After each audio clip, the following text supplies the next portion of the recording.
성경에서 가장 멋있는 승리를 얻은 사람, 또 대단한 승리를 얻은 사람이라고 하면 엘리야라고 할 수 있겠죠. 우리나라에서는 뭐 당연히 생각나는 인물이 이순신 장군. 이순신 장군. 엘리야가 이렇게 갈멜산에서 큰 승리를 얻고 멋진 승리를 얻고 난 이후에 이제 다 끝났다. 이제 문제는 다 해결됐다. 우리나라의 어려움, 또 우리가 하나님을 섬기는 사람들의 어려움은 이제 더 이상 끝났다라고 생각을 했는데 끝나지가 않았습니다. 끝난 줄 알았던 그 일이 계속 지속되는 거예요. 이세벨이라는 아방의 그 왕후가 바알 신을 섬기는, 바라세라 신을 섬기는 아주 그 나라의 1인자였어요. 그가 여전히 기세등등해서 이 엘리야를 죽이러 쫓아다니는 거예요. 여전히. 갈멜산에서 그렇게 850명, 850대 1을 승리했으면 당연히 이제는 끝났다라고 생각했는데 여전히 문제는 남아있더라. 여전히 어려움은 남아있더라는 것입니다. 그가 광야를 갔다가 너무 지쳐서 로뎀나무 그늘에서 하나님 앞에 그런 기도를 합니다. 하나님, 나 데려가 주세요. 힘들어서 더 이상 살 수가 없어요. 낙심하고 절망하는 가운데 그런 기도를 했던 것을 우리는 성경에서 읽을 수 있습니다. 여러분, 우리는 인생을 살면서 수많은 실망과 좌절 속에서 살아갑니다.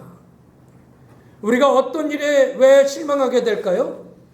뭐 여러 가지 이유가 있겠습니다만은 바라고 기도하는 것들이 되지 않았을 때 우리는 낙심하고 실망하게 되는 경우들을 많이 보게 됩니다. 오늘 시편 기자는요, 사슴이 목마른 것처럼 그 목마름을 해결하기 위해 시급하게 아주 갈급해하는 것처럼 자신의 갈급한 내용들, 자신의 갈급한 마음들을 표현하는 것을 볼 수 있습니다. 사슴은요, 열이 많은 동물이라고 그래요. 그래서 물을 자주자주 먹어줘야 된다는 것입니다. 근데 건조한 이스라엘 땅에서 물을 얻기가 그렇게 쉽지 않지요.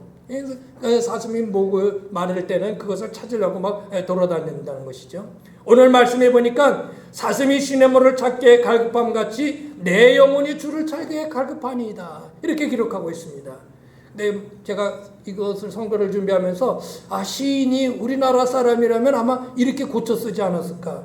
고라니가 콩싹을 찾아 갈급함 같이 내 영혼이 주를 찾기에 갈급하나이다. 그놈의 고라니가 어떻게 콩싹을 찾으러 그냥 새벽에 그 밤이 더 돌아다니는지요. 그냥 보기만 하면 싹둑 잘라 먹습니다. 엊그저께가 밤인가요? 막 고라니가 막 논으로 막 뛰어다니더라고요. 이 차 불빛을 보더니 막 그렇게 뛰어다니고. 목마른 사슴처럼 갈망하던 이 시인에게 갈망하는 것이 채워져야 되는데 그게 이루어지지 않았을 때 실망감으로 찾아오더라. 갈망과 실망은 공통점이 있어요. 바라본다는 거예요. 기대할 만, 바랄 만 그런 뜻이거든요. 망자가.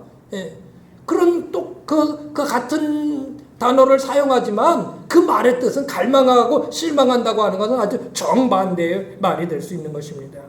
우리는 이렇게 갈망과 실망 사이에 늘 살아가고 있습니다.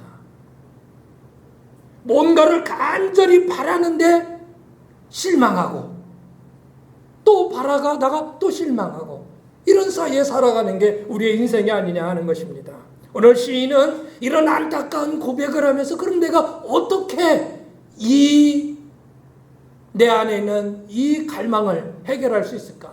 내 안에 들여져 있는 이 실망감, 이 좌절감, 이것을 어떻게 하면 극복할 수 있을까? 라고 그 답을 찾는 것이 오늘 우리가 읽었던 시편 42편의 말씀인 것입니다. 오늘 말씀을 통해서 우리가 이 갈망과 실망 사이에 살아가는 우리의 인생 속에서 참다운 지혜를 얻으시기를 바랍니다. 자, 그러기 위해서는 어떻게 해야 돼요? 오늘 말씀에는 읽어볼까요? 시작. 사람이 아닌 하나님을 바라보라 라는 것입니다. 많이 들은 말씀이죠. 사람을 바라보지 말고 하나님을 바라보라는 것입니다. 시인의 안타까움은 자신이 갈망하는 바가 이루어지지 않음도 있었지만요, 그것 때문이지만 그 내면에는 다른 사람 때문이라는 것도 우리가 엿볼 수 있습니다. 오늘 3절의 말씀에 보니까 사람들이 종일 내게 하는 말이 네 하나님이 어디 있느냐 하오니. 사람들이 그런 말을 한다는 거예요. 여러분, 사람들이 하나님이 있긴 뭐 있어, 어디 있어 라고 해서 있던 하나님이 없어집니까? 예? 그렇지 않습니다. 아무리 세상 사람들이 뭐라 그래도 하나님은 하나님이고 하나님은 여전히 살아계신 것입니다. 근데 왜 그들의 말 때문에 절망을 가져오냐 하는 것입니다. 사람들의 말과 평, 그리고 자신이 다른 사람에게 보여주는 것들 때문에 시인의 마음속에 실망하게 만드는 큰 부분이 있음을 우리는 여기서 엿볼 수 있는 것입니다. 이런 것을 깨달은 시인은요, 끝부분, 오늘 읽었던 끝부분에 보니까 5절에 내 영혼아 내가 어찌하여 낙심하며 어찌하여 네 서로에 불안해하는가. 너는 하나님께 소망을 두라. 이 말씀은요, 하나님께 소망을 두고 하나님을 바라보며 살라는 것입니다. 여러분, 낙심하지 마십시오. 세상에 어떤 돌아가는 일들로 인해서 낙심하지 마십시오. 하나님을 바라보세요. 하나님을 바라보세요. 그리스도인들은요, 상대적인 세상에서 절대적인 하나님을 바라보며 사는 사람들이 그리스도인입니다. 우리의 모든 인생은 다 상대적이에요. 불행과 행복, 잘나고 못난 것, 실패와 성공, 이 모든 것들이 누군가와 비교해서 판단되어지는 상대적인 것이라는 것입니다. 상대적인 세상이지만 그런 것에서 우리는 절대적인 하나님을 바라볼 수 있어야 된다는 것입니다. 상대적인 세상만 바라보면요, 실망할 수밖에 없어요. 저 사람을 바라보면 내가 거기에 못 미치는데, 저 집 사는 것을 보면 내가 거기에 못 미치는데, 저 잘난 사람 몸을 보면 나는 아무것도 아닌데, 이게 실망하게 된단 말이에요. 나는 나예요. 여러분, 상대적인 것은 우리 삶의 기준이 될 수 없습니다. 예를 들어서요, 어떤 사람이 누군가에 비해 많이 가지고 살면 행복하다고 여러분 생각하십니까? 누군가보다 많이 가지고 살면 행복하세요? 꼭 그렇지 않다는 것, 그렇지 않다는 것을요, 과학적으로 증명했어요. 그게 뭐냐면요, 뇌에는요, 자연적으로 분비되는 마약의 성분이 있대요. 그 좋은 쪽의 마약이에요. 도파민이라고 하는 그런 호르몬이 뇌에서 분비하게 되는데, 이것은 마약과 같은 거예요. 그러니까 이런 나쁜 마약 말고요, 요즘 문제가 되는 그런 마약 말고요, 좋은 호르몬이에요. 이런 것이 분비된다는 거예요. 그런데 이 호르몬이 언제 분비되느냐? 다른 사람들에게 무언가를 베풀었을 때, 자기가 뭔가를 성취했을 때, 그럴 때 이 도파민이라고 하는 호르몬이 분비가 돼서 아주 자기 자신을 기쁘고 행복하게 만든다는 거예요. 그러니까 뭐를 많이 가져서 행복한 거 아니고, 오히려 가진 것보다 남에게 막 베풀을 때, 남에게 뭔가를 사줄 때, 아멘 하시는 분들은 그렇게 안 하시는 거예요. 남에게 뭔가 대접을 할 때, 그럴 때 내 안에 막 호르몬이 분비해서 기쁨을 얻는다는 것입니다. 예. 여러분, 우리는 상대적인 것들에 눈을 맞춰서 일희일비할 필요가 없습니다. 그것에 비교해가지고 나는 뭔가 기로할 필요 없어요. 그거에 비해서 내가 좀 나은 것 같아가지고 좋다, 그럴 이유도 없다는 것이죠. 절대적인 하나님을 바라보세요. 네. 어디에서 살든지 무엇을 하든지 하나님을 봐라. 절대적인 그 하나님은 변함이 없으세요. 그 하나님을 바라보라. 그러면 우리의 삶에 최대한 절망하는 것들을 줄이며 살아갈 수 있다는 것입니다. 자, 두 번째는 뭘까요?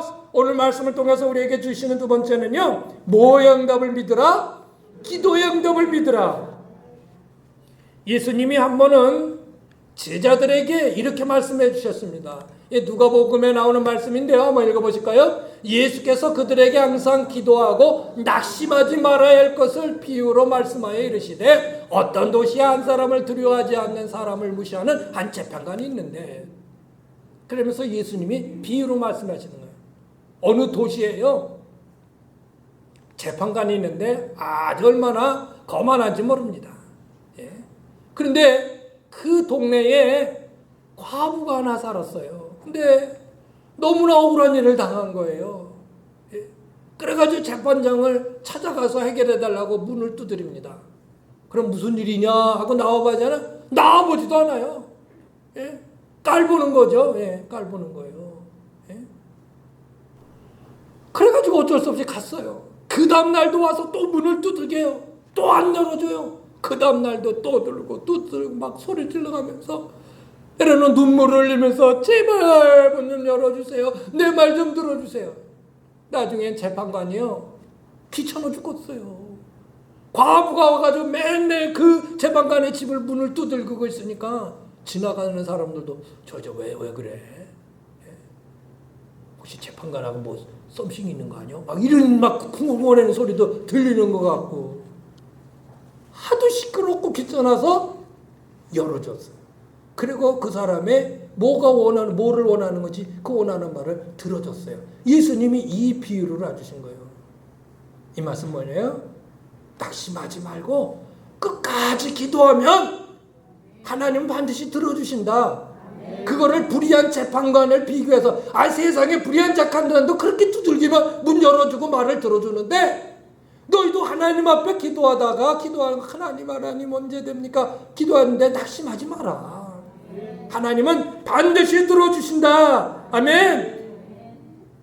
하나님은 반드시 들어줘요. 그런데 왜 여러분 중에 어떤 이들은 나는 도대체 기도하는데 응답이 안 와. 왜 그러시는 분들이 있죠? 도대체 나는 뭘 기도했는데 벌써 수십 년째 기도했는데 응답이 안 온다고 왜 그런 얘기를 하시는 분들이 있어요? 일단은요, 기도에 대한 정의를 바로 세우십시오. 기도는요, 하나님만을 바라보는 거예요. 누구만을 바라본다고요? 하나님만을 바라보는 게 기도예요. 기도는 내가 문제를 해결하기 위한 그 어떤 방법 중에 하나가 아닙니다. 이렇게 이거를 문제를 해결하기 위하여 이런 방법 저런 방법 그런 중에 하나 기도가 아니라는 말이에요. 기도는 전적으로 모든 문제 해결이 하나님께 있음을 고백하고 전적으로 그 하나님만을 바라보는 게 기도예요. 대충 그냥 되면 되고 아니면 아니고 되면 좋고 아니면 그만이고 여러분 백날 그렇게 해서 기도해 보십시오. 수십 년 동안 그렇게 그냥 수박 겉핥기식으로 그렇게 기도해서 안 돼요. 정말 하나님만이 이 일을 해결해 주실 수 있습니다 하고 하나님을 의지하고 바라보면서 하나님께 매달려 보세요. 그게 기도라는 것입니다. 여러분, 하나님은 우주 만물을 창조하신 이것이고요. 그가 주인이 되시고 섭리자가 되시는 분이고 우리의 아버지가 되십니다. 이거 한 가지만 알고 있다면 기도한다는 게 얼마나 대단하고 위대한 것인지 여러분 깨닫게 될 것입니다. 정말 기도 한마디를 기도할 때 여러분 그 생각을 하고 기도하시냐 말이에요. 저도 기도해요. 예. 여러분, 그러나 기도에 대해서 또 한 가지 알아야 될 게 있습니다. 기도는 내가 주문서를 하나님께 내미는 게 아닙니다. 주문서를 내미는 게 아니에요. 기도는요, 하나님의 모든 계획을 담은 계획서를 우리에게 이런 것이다 라고 알려주는 것입니다. 그게 기도예요. 무조건 되지도 않는 것을 그냥 떼어달라고 그냥 청구서 디미는 게 아니고요. 정말 하나님의 뜻이 뭔지를 더 한 단계 더 나간 그런 기도는 하나님의 뜻을 분별하고 그 뜻을 맞춰서 우리가 살아가고 간구하게 되는 것, 그게 진정 기도인 것입니다. 어린애들 그렇잖아요. 어린애들은 처음에는 뭐예요? 그냥 뭘 달라고만 해줘. 부모님께 달라고만 해요. 예? 얼마나 달라고 하는지 모릅니다. 조금 클 줄 알으면 그렇게 아빠 생각도 하고 부모 생각도 하고 아빠가 어떤 생각을 하나 그렇게 생각하게 되죠. 어렸을 때는 그게 보여요? 안 보여요. 무조건 달라는 거죠. 무조건 달라는 거예요. 여러분, 우리가 좀 더 기도가 성숙해지면 하나님의 뜻을 알고 구하게 되는 것입니다. 하나님은 우리에게 반드시 기도의 응답을 해 주신다는 것을 끝까지 믿고 나가세요. 끝까지 믿고 나가세요. 그러면 여러분 어떤 일에도 절망하지 않습니다. 확신을 가지시기를 바랍니다. 자, 마지막 세 번째는 뭘까요? 하나님께 뭐를 두라? 소망을 두라는 것입니다. 오늘 말씀을 기록한 시인은요, 전반부에는 자신의 실망한 이야기를 잔뜩 써내려갑니다. 내가 낙심하고 낭망하고 이렇게 해서 절망하고 이렇습니다. 그런데 끝부분에 가서는 내용이 확 달라져요. 어떤 내용으로 달라지는지 아시는가요? 자, 5절 말씀 읽어보세요. 시작. 내 영혼아, 내가 어찌하여 낙심하며 어찌하여 내 속에서 불안해하는가? 너는 하나님께 소망을 두라. 내가 나타나 도우심으로 말미암아 내가 여전히 찬송하리로다. 자기 스스로에게, 내 영혼아, 내 스스로에게 지금 이야기하는 거예요. 내가 지금 뭐 하는 거지? 나의 소망이신 하나님을 나는 왜 잊고 있는 거지? 하면서 내 스스로에게 답을 제시하는 겁니다. 야, 너, 이명우, 너, 명우야, 너. 왜 어째서 낙심하냐? 왜 네 속에서 불안해하냐? 너 하나님께 소망을 둬라. 하나님 바라봐라. 자기 스스로 답을 그렇게 내는 거예요. 스스로 냅니다. 그리스도의 소망은요, 마치 엄마의 뱃속에 있는 태아의 탯줄 같습니다. 아이에게 탯줄이 끊어지면 아이의 생명도 끊어지는 거예요. 우리에게 소망이 끊어지면 우리의 생명도 끊어지는 겁니다.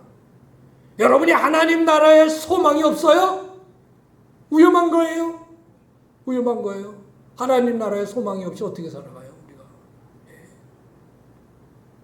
소망은 탯줄과 같다니까요.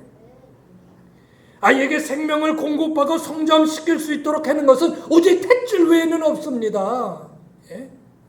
우리에게 다른 소망은 없습니다. 아무리 여러 가지 소망이 있는 것처럼 보인다 해도 결국 그 모든 것 또한 하나님께로부터 오는 것입니다.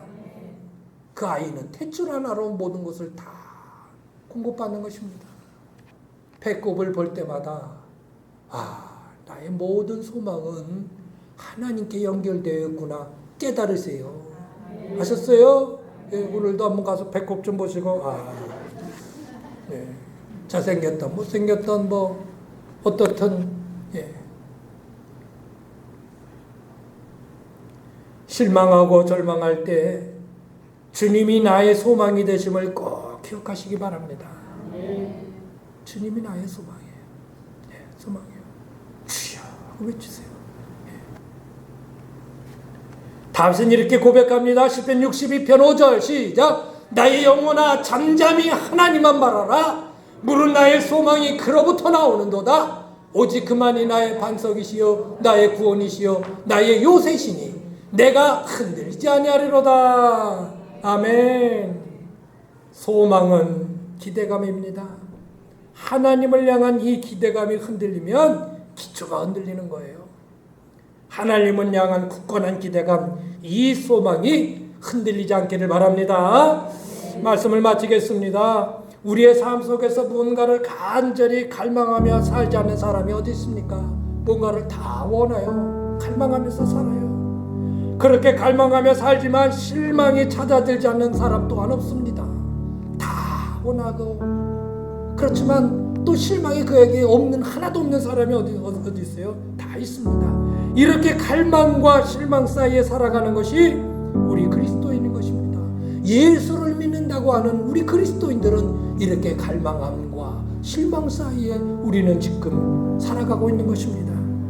그러면 이 실망을 어떻게 극복해 나갈 수 있습니까? 먼저는 세상의 모든 보여지는 것들, 그 상대적인 것들의 마음을 빼앗기지 마시고 절대적인 하나님을 바라보십시오. 절대적인 하나님을 바라보세요.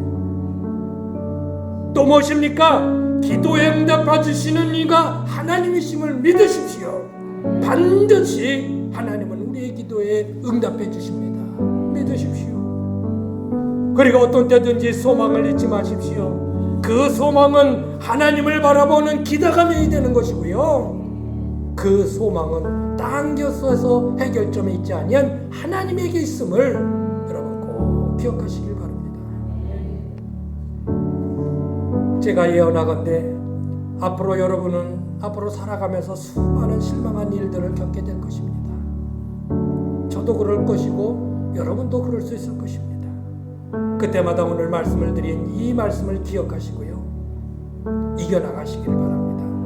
몇 번 반복되는 말씀이지만 이 한 구절을 다시 한번 읽으면서 오늘 말씀은 이 한 구절에 다 담겨 있습니다.